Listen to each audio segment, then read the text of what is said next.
Assalamualaikum warahmatullahi wabarakatuh. Hello everyone. Perkenalkan, nama saya Christina Septia Dewi dari kelas 2021A NIM 21060484061. Pada kesempatan kali ini saya akan membahas tentang filsafat dan sejarah olahraga mengenai olahraga. Nah, di video kali ini apa saja sih yang akan kita bahas?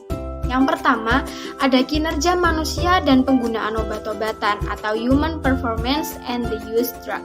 Kemudian yang kedua ada psikologi of sport atau psikologi olahraga. Dan yang ketiga ada gambling and sport, yaitu perjudian dan olahraga. Masuk materi yang pertama, yaitu tentang kinerja manusia dan penggunaan obat-obatan.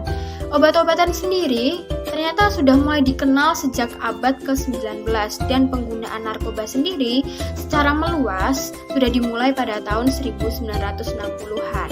Dari sini muncul nih beberapa pertanyaan seperti apakah itu obat, apa akar sosial dan olahraga dari penggunaan narkoba, dan mengapa hanya difokuskan pada obat-obatan yang meningkatkan kinerja, kemudian kebijakan apa sih yang layak untuk penggunaan narkoba.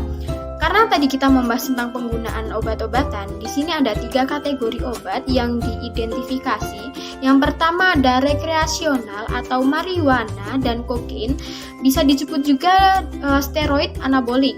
Yang kedua ada restoratif dan yang ketiga ada aditif atau obat peningkat kinerja.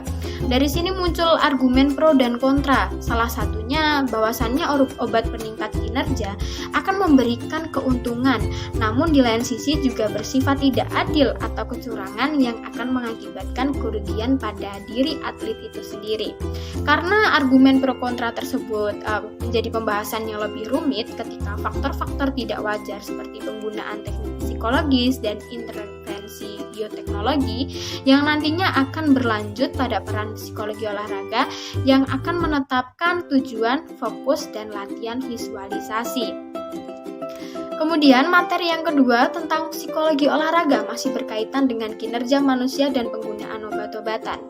Sebuah buku yang berjudul Psikologi des Sport atau Psychology of Sport pada tahun 1927 yang ditulis oleh psikolog asal Jerman yang bernama Alfred Peters berkembang secara perlahan, dan The International Society of Sport Psychology tidak didirikan, maka penelitian hanya berfokus pada kepribadian, motivasi, dan digresi.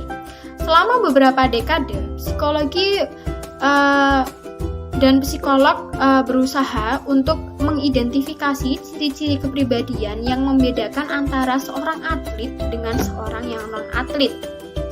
Dengan metode penelitian yang digunakan adalah kuesioner, narasumber adalah seorang atlet dan seorang non-atlet, dan hasil dari penelitian tersebut adalah ternyata atlet lebih aktif secara fisik dibandingkan dengan non-atlet. Beberapa studi lain seperti studi tentang motivasi dan agresi juga mulai berkembang. Psikolog asal Amerika yang bernama David Michelson dan John Atkinson meneliti hubungan antara kebutuhan untuk berprestasi dan ketakutan akan kegagalan.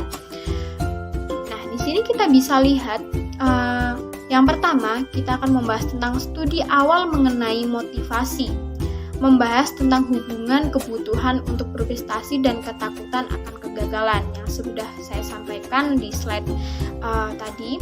Dan hasil dari studi awal tersebut ada 3, yaitu ternyata tingkat motivasi yang rendah, dan yang kedua harus mengorbankan feminitas, dan yang terakhir ada minat perempuan yang tinggi itu dianggap sebagai maskulin atau lesbian. Di sini kita membahas tentang minat olahraga ya. Nah, kemudian studi baru karena selalu berkembang, studi baru juga menunjukkan bahwasannya partisipasi olahraga umumnya mengarah pada peningkatan bukan penurunan. Yang kedua, harga diri untuk anak perempuan dan juga perempuan, dan harga diri untuk anak laki-laki dan juga laki-laki. Adapun penerapan prinsip-prinsip motivasi tersebut untuk meningkatkan kinerja olahraga seperti mengukur ciri kepribadian, kepemimpinan, dan ketangguhan mental, gender, dan budaya dengan menggunakan teknik meditasi, pencitraan mental, hipnosis yang bertujuan untuk mengurangi kecemasan, mengendalikan gairah, dan juga meningkatkan konsentrasi. Kemudian, di sini apa sih bedanya atlet rekreasi dan juga atlet elit?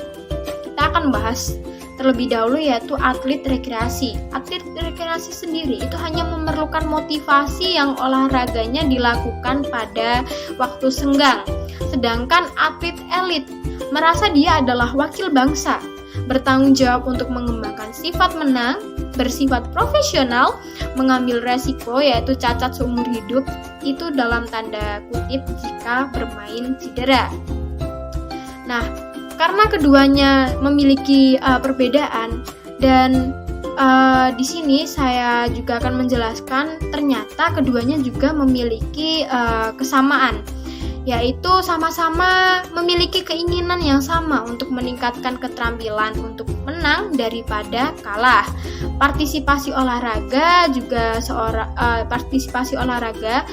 berbeda-beda ketika seorang tersebut berkunjung di kelas aerobik atau pusat kebugaran yang hanya akan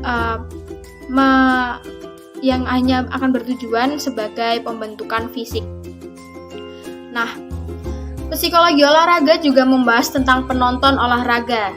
Nah, di sini penonton yang dimaksud adalah orang yang memiliki arti mengidentifikasi dengan atlet yang mereka lihat sebagai perwakilan ras mereka, agama mereka, negara bagian mereka, kelompok etnis mereka, kota mereka, dan sekolah mereka.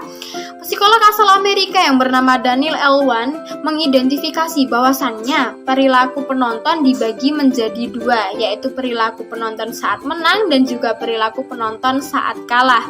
Di sini kita akan membahas terlebih dahulu perilaku penonton saat menang. Mereka akan berpikir, ini kemenangan kami, karena tim yang mereka dukung telah membuahkan hasil yang maksimal, yaitu sebuah kemenangan, maka penonton akan berpikir bahwa ini kemenangan kami, yaitu kami semua pendukung dari tim tersebut. Yang kedua, bangga mengenakan kaos pendukung. Dan yang ketiga, cenderung lebih berpikir dan dihubungkan dengan keterampilan hebat timnya. Yang kedua adalah perilaku penonton saat kalah. Yang pertama ada mengeluh karena kekalahan tim. Karena jelas ya, kalau kalah mesti mereka akan mengeluh, kenapa sih tim ini kalah, kenapa sih gini. Nah, yang kedua, cenderung menghubungkan dengan nasib atau ketidakadilan kontes. Maksudnya nasib, mungkin ini belum keberuntungan tim kita, dan atau ketidakadilan kontes. Mungkin di salah satu pertandingan mereka dicurangin gitu. Nah, karena peningkatan penelitian seiring berkembangnya zaman, kekalahan juga menjadikan beberapa hal meningkat. Seperti kekalahan yang dramatis akan menimbulkan kekerasan dan juga tingkat agresivitas yang meningkat. Oke, dan materi yang terakhir adalah tentang gambling and sport atau perjudian dan olahraga. Perjudian yang akan dibahas kali ini tentang bertaruh dalam olahraga yang memanfaatkan hasrat penggemarnya. Di sini akan ada 3 poin yang akan saya bahas. Yang pertama tujuan, status, dan contoh-contoh taruhan. Yang pertama tujuan. Tujuan dari perjudian dalam olahraga biasanya membuktikan seberapa paham sih mereka dengan olahraga tersebut. Yang kedua, menunjukkan sikap setia terhadap tim kegemarannya, dan karena pertandingan tersebut sepi dan membosankan, akhirnya mereka memilih perjudian dalam olahraga untuk meramaikan pertandingan tersebut. Untuk status perjudian dalam olahraga ada 2, yaitu legal dan ilegal. Legal biasanya dilakukan secara umum dan terbuka, dan yang kedua ada ilegal yang biasanya dilakukan melalui bandar judi dan perjudian melalui internet atau perjudian online. Yang ketiga adalah contoh taruhan. Di sini saya akan menyebutkan beberapa contoh taruhan yang biasanya dilakukan. Ada 2 golongan, yaitu golongan berat dan golongan ringan dalam taruhannya. Dan golongan ringan contohnya adalah pacuan kuda, sepak bola, dan rugby. Ada juga taruhan golongan berat seperti tinju, bola basket, baseball, kriket, hoki es, dan balap anjing dan unta. Cukup sekian materi yang dapat saya sampaikan. Di sini bisa disimpulkan bahwasannya olahraga merupakan pembahasan yang sangat luas. Salah satunya berkaitan dengan kinerja manusia dan penggunaan obat-obatan, psikologi olahraga, bahkan perjudian dan olahraga. Dengan harapan apa yang saya sampaikan semoga bisa dipahami dengan baik, dan saya juga mengucapkan banyak terima kasih kepada para penonton yang sudah menyimak dan melihat video saya. Semoga kita bisa bertemu di lain kesempatan. Wabillahi taufiq wal hidayah. Wassalamualaikum warahmatullahi wabarakatuh.